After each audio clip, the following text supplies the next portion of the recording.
Bonjour à tous! Alors, comme tous les dimanches, je vous ai mis toutes les vidéos de la semaine en une seule vidéo. Donc, je vous souhaite un bon visionnage à vous. Bonjour à tous! Vous avez vu le coût des prisons en Belgique? Mais c'est effarant. Et en plus, il y a de la surpopulation. Alors, on va parler un petit peu de ce qu'est une prison et des choses comme ça d'abord. Alors, il faut savoir qu'en Belgique, il y a 30 établissements pénitentiaires. Mais dit 30 établissements pénitentiaires ne dit pas forcément prison. Ce qu'ils entendent par établissement pénitentiaire, ce sont les prisons classiques, je vais dire, comme celles qu'on entend souvent parler. Donc les prisonniers sont là-bas, nourris, logés, blanchis. Donc voilà. Maisons de détention, là ce sont des prisons où les condamnés sont là pour maximum 3 ans. Donc c'est qu'ils ont eu des peines de maximum 3 ans. Et c'est des groupes allant de 20 à 60 personnes maximum. Il y a la maison de transition. Ça, c'est un établissement pénitentiaire où ce sont des personnes qui ont été condamnées à des longues peines, viennent en fin de peine pour avoir, un aménagement par rapport à ça sans sortir de prison.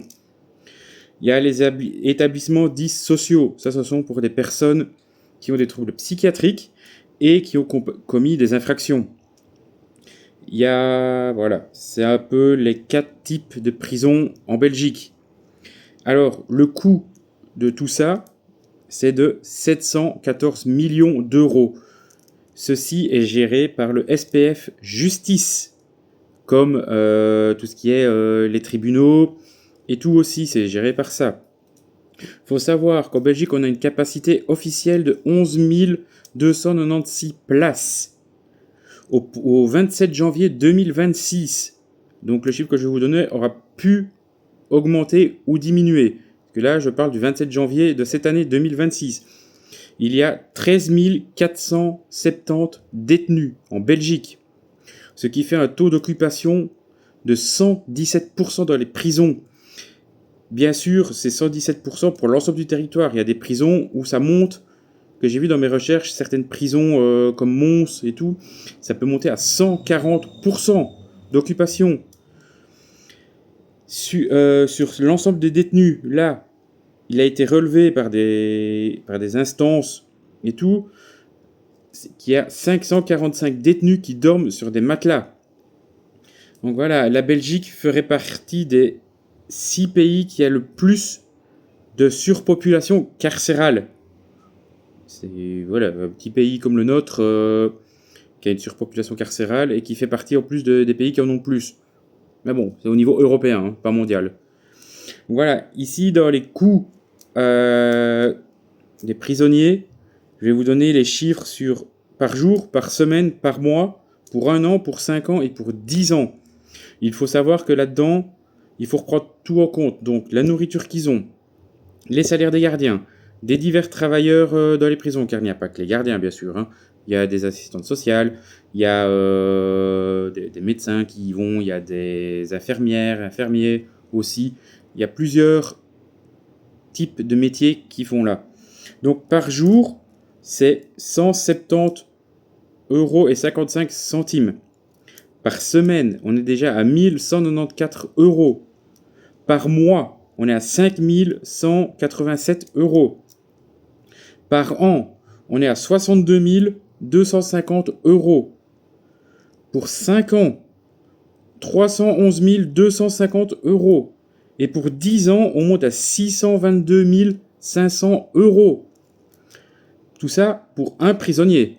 Maintenant, oui, il y a des prisonniers qui sont condamnés à moins de 10 ans ou à moins de 5 ans. Donc le coût pour eux est moins élevé. D'accord. Et tout ça, c'est avec tout ce que je vous ai pris en compte. Hein. Les salaires des divers travailleurs là-dedans, les frais d'entretien divers de la prison, des coûts de maintenance et de la nourriture. Donc voilà. Et dites-moi ce que vous en pensez en commentaire, likez et partagez la vidéo. Bonjour à tous! Vous avez vu l'incendie dans les Fagnes? Ça fait peur, vraiment. Non mais il y a des moyens qui sont mis en place grâce à plusieurs zones de secours et grâce à l'Europe, ils se battent, les pompiers se battent bec et ongles pour chaque mètre carré de tout ça. Bien sûr, ils sont aidés par la police fédérale, par la DNF, donc c'est tout ce qui gère les forêts et tout en Belgique, et par plusieurs pays de l'Union européenne. Ici, en faisant des recherches, j'ai vu quelques chiffres et un peu tout ce qui est mis en place pour le moment. Alors, à l'heure où je tourne la vidéo, on est le 17 août 2026, je précise, voilà. À l'heure actuelle, il y a 3000 hectares, ce qui équivaut plus ou moins à 30 km², qui sont partis en fumée. C'est énorme. Pour le moment, la progression est très limitée, car avec la nuit qu'on a eue, il a fait plus frais, il a fait plus humide, donc ça aide les pompiers pour ça. Et ça, c'est très bien, justement. Juste, voilà, c'est comme je dis, c'est limité, mais c'est pas fixé. Voilà, donc les moyens qui sont mis en place à l'heure actuelle, c'est quand même 500 personnes de tous les organismes que j'ai pu citer avant. Donc pompiers, il y a un appui de la police fédérale et de la DNF. Donc voilà, et avec tout ça, il y a 120 véhicules, tout confondu. Donc hélicoptères, camions, tout. Alors, chacun a son rôle à jouer. Les pompiers sont les plus nombreux, logique, et sont eux qui gèrent les opérations terrestres dans les zones accessibles à pied, car il ne faut pas oublier que les Fagnes, c'est quand même un endroit très difficilement accessible, aussi bien à pied qu'avec leurs camions. Il y a 20 zones de secours des pompiers à l'heure actuelle qui se battent 24 heures sur 24 dans les Fagnes. La protection civile aussi a été appelée, elle, ce qu'elle fait, c'est camion-citerne de ravitaillement d'eau, le poste de commandement et 3 bassines de ravitaillement pour les hélicoptères. Il y a la défense qui est là avec des véhicules Panther et deux camions de carburant, enfin de ravitaillement, pardon, en carburant et tout ce qu'il faut. La police fédérale, ici, ont mis 2 hélicoptères en place avec 2 arroseuses. Normalement, il devrait en avoir un 3e, mais lui, malheureusement, est en entretien, donc vaut mieux pas le mettre en plus si c'est pour qu'il crée des accidents ou quoi. Il sera sûrement mis en place une fois que sa révision sera passée. La DNF, elle, est plus en appui et peut renseigner plus facilement aussi les pompiers, parce que comme j'ai dit, il y a 20 zones de secours qui sont là. J'ai vu un reportage où il y en a qui venaient de Mons, donc obligatoirement ils ne connaissent pas le lieu. Donc avoir la DNF et les zones de secours concernées qui interviennent par là, voilà, c'est très bien. La DNF aussi apporte une expertise, oui, parce que eux savent où sont les tourbières et les zones les plus difficilement accessibles à telle et telle chose. Alors, au niveau de l'Europe aussi, il y a eu de l'aide. Et il y a toujours de l'aide.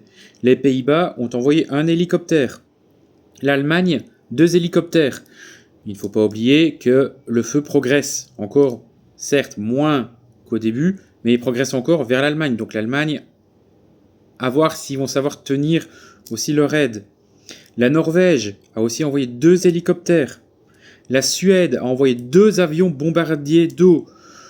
Mais le problème qu'ils ont pour le ravitaillement, eux, c'est que le lac qui est à proximité ne sait pas servir de ravitaillement. Donc ils sont obligés de s'éloigner de la zone d'incendie et d'aller se ravitailler dans le canal Albert à hauteur de visée, chose qui n'est pas à côté non plus, donc ça met plus de temps malheureusement.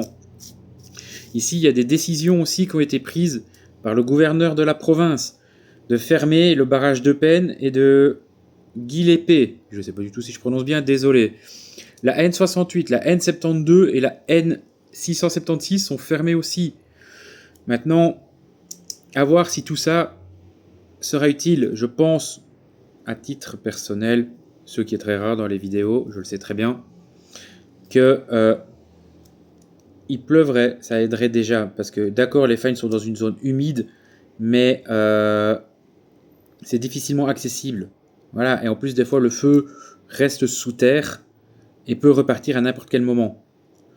Donc voilà. Dites-moi ce que vous en pensez en commentaire, likez et partagez la vidéo. Bonjour à tous!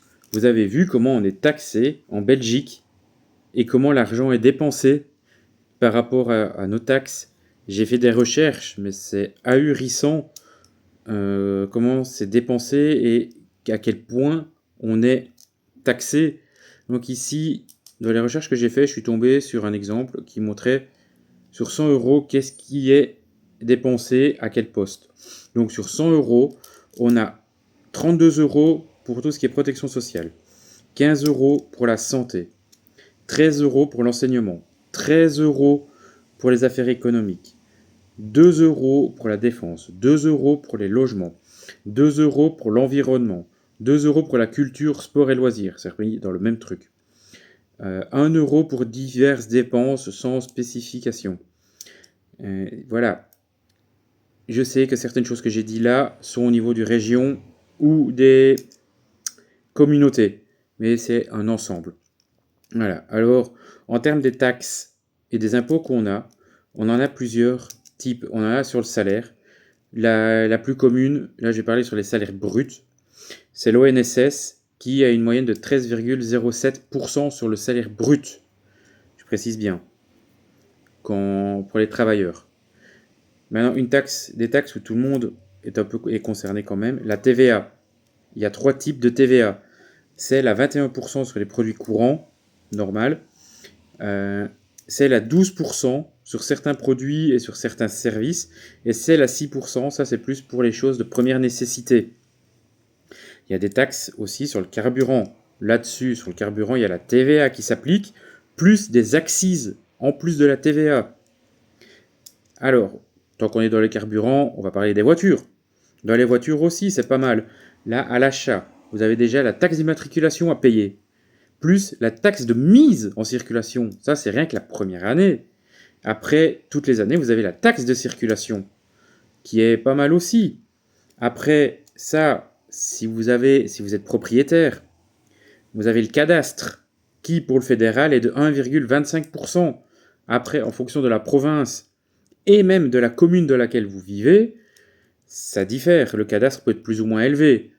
Donc ici, j'ai entendu dans la région où je suis, certains propriétaires, leur cadastre, ils ont vu augmenter de 100, 200 euros, voire plus même.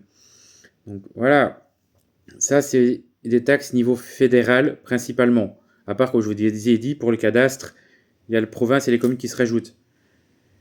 Maintenant, il y a les taxes aussi communales, que ça, on est plus directement, voilà. Là, il y a les taxes sur les déchets. Ça, ce sont les communes où il y a encore les poubelles à puces.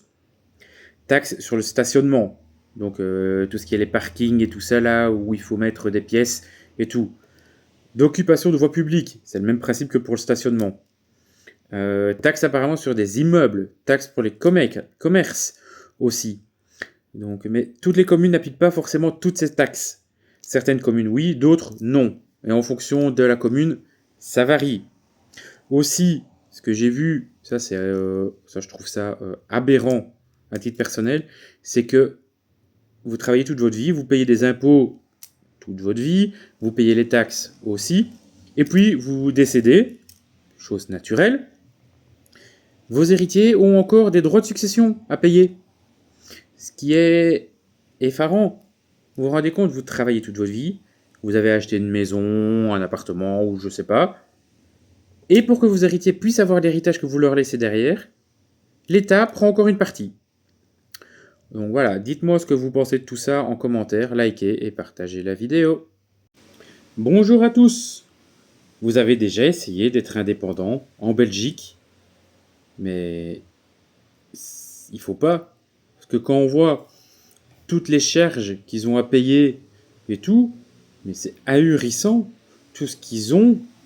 J'ai fait quelques recherches, et punaise, mais c'est logique qu'il y en ait de moins en moins qui veulent devenir indépendants. On va prendre ici, j'ai un exemple concret pour expliquer, c'est un magasin. Donc il faut savoir que les magasins, hein, ils ont leurs marchandises à payer, qui représentent quand même un gros coût. Leur loyer, l'électricité, le gaz. Enfin, quand je dis loyer, des fois il y en a certains qui sont propriétaires du bâtiment, mais ils ont quand même un prêt aussi. Donc électricité, gaz, l'assurance, le comptable, les logiciels de traitement, des fois de la caisse, des commandes qui doivent passer, des commandes internet qui reçoivent, aussi des frais bancaires pour le traitement de leur compte par une agence quelconque. Donc voilà, la perte et les invendus qui sont souvent aussi à leur charge. Maintenant, les pertes, tout dépend du magasin aussi. Magasin alimentaire, voilà, il est soumis quand même aux dates de péremption et tout. Tandis qu'un magasin d'électroménager, par exemple, ben, ils ont moins de pertes. Tout est relatif, entre guillemets. En plus, s'ils engagent du personnel, ils ont aussi pas mal de charges là-dessus. Il faut savoir que pour un salaire brut de 2500 €, l'employeur doit débourser en moyenne 3600 €, en sachant qu'ils ont toutes les charges patronales et tout ça aussi. Donc, il y a quand même plus de 1000 € de différence entre le brut et de ce que ça coûte à l'employeur. Sur un an, ça représente quand même 43 000 €. C'est énorme. Maintenant, ici, j'ai un exemple concret que je vais vous expliquer, vous exposer. Alors, on prend une entreprise qui fait en moyenne 30 000 € de chiffre d'affaires. Attention, chiffre d'affaires, c'est avant la déduction de tous les coûts de l'entreprise. Alors, on va prendre que c'est un magasin qui a pas mal de commandes à passer et qui a en moyenne en marchandises 21 000 € de marchandises. Sur ça, ils ont aussi encore à payer les salaires et les charges patronales qui sont de l'ordre de 3 500 à 4 000 €, plus ou moins. Un loyer. Quand je dis loyer, je parle du loyer et ou du prêt. Voilà, 1500 € environ. Le gaz et l'électricité, 5 à 600 € aussi. Le comptable et les diverses assurances, environ 200 €. Les frais bancaires, environ 300 €. Pertes et invendus, environ 300 € aussi. Donc là, l'entreprise, on peut dire qu'ils ont fait un bénéfice de 1550 € environ. Mais sur ça, il y a encore des charges qui sont aussi pas mal. Car l'entreprise, ben voilà, ici, il y a ça. Donc ici, j'ai fait aussi les calculs sur un an. Donc on repart sur 30 000 € par mois, x 12, ben on est à 360 000 € de chiffre d'affaires annuel. Ce qui fait, c'est le chiffre d'affaires. Voilà. En bénéfice avant les charges patronales, donc on reste toujours aux 1550 € par mois, donc 12 mois, donc ça fait environ 18 600 €. Sur ces 18 600 € annuels, je précise, après déduction de toutes les charges et tout, hein, l'État prend encore 20,5%, donc ce qui représente 3 813 € par an, ce qui représente 318 € par mois. Donc le bénéfice réel pour une entreprise qui fait un chiffre d'affaires mensuel de 30 000 €, son réel bénéfice est de 1 232 € par mois. Et après, on s'étonne qu'il y en ait qui ne veulent plus devenir indépendants ou quoi. Mais quand on voit que sur un chiffre d'affaires, on fait 30 000 € pour qu'au final, on en ait même pas 5%, c'est pas étonnant. Et avec le coût que tout augmente et tout ça, à mon avis, il y aura de moins en moins d'indépendants. Mais ça, c'est mon avis. Alors, dites-moi ce que vous en pensez. Likez et partagez la vidéo. Bonjour à tous. Vous avez vu le verdict rendu dans l'affaire de Grégory Lenossi, ce que le tribunal a rendu comme condamnation. Ici, je suis tombé sur ça. J'ai fait un peu des recherches. Et on peut dire mais que c'est effarant. J'ai pas d'autres mots par rapport à ça. Alors, je vais revenir un petit peu sur les faits. Qu'est-ce qui s'est passé? Alors, le 24 juillet 2025, à Jambes, dans la région de Namur, Grégory Lenossi agresse Marc P. C'est bizarre, tiens. Lui, on n'a pas son nom de famille. Car Monsieur Lenossi soupçonnait son voisin d'agression S sur son beau-fils de 6 ans. Il faut savoir que cette personne Marc P a été condamné avant, en 2020, à 37 mois de prison avec sursis pour ce même genre de fait. Donc déjà, c'est bizarre, avec sursis. Il n'a pas été en prison. Bref, voilà. Donc, le 24 juillet 2025, M. Lenossi va agresser, selon les recherches que j'ai pu faire ou quoi, son voisin, M. Marc P. C'est bizarre, je trouve qu'on n'a pas son nom de famille à lui, mais bon, voilà. Ce qu'il fait après, il prend la fuite, mais quelques jours plus tard, il se rend à la police. Ce qui est déjà en soi un acte correct, je trouve, de se rendre à la police. Ici, il a été jugé en correctionnel au tribunal de Namur pour tentative d'assassinat. Donc, parce que le procureur du roi, apparemment, considère que l'agression qu'il y a eu était une tentative d'assassinat, car l'agressé a été mis en état semi-végétatif et quasi en mort, quoi. En mort, quasiment. Donc voilà. Alors, au tribunal, le procureur du roi a plaidé pour avoir 17 ans de prison, sous le motif que personne ne peut se faire justice soi-même. La défense, bien sûr, a plaidé l'acquittement, et sous les motifs que M. Lenossi n'aurait pas su se contrôler suite à la nouvelle qu'il a appris par rapport à l'agression de son beau-fils. Voilà.